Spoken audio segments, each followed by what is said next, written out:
It's said that jet skis are the bikes of the ocean. So today we're going to do some cycling, water cycling.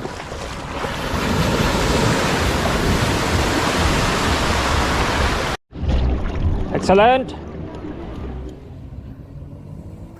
And off we go, nice and steady, away from all the beach traffic and sea pedestrians. Before I got ready to do my signature move on the jet ski. I call this the Hollywood. Full hand down, full throttle donut, slingshot out to full speed. It's taken me years to practice this.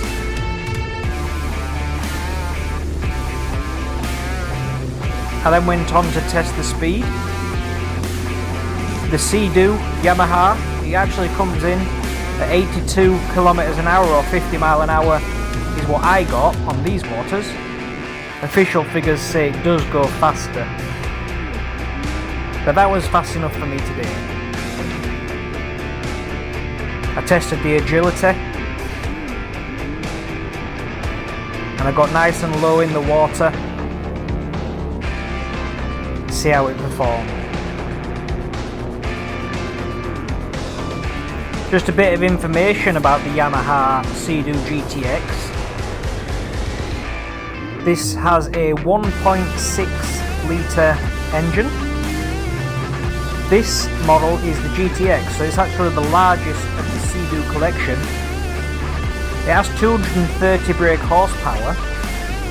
The Yamaha do a supercharged 300 brake horsepower for those interested and with a need for speed.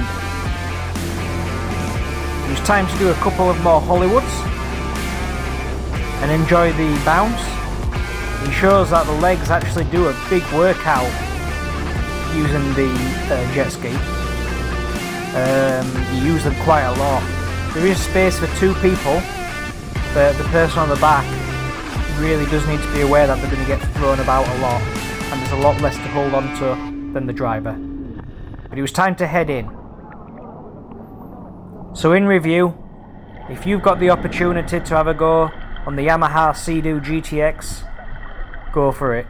It's a lot of fun. So it gets a thumbs up rating from me. If I don't see you before, I shall see you on the road or on the ocean.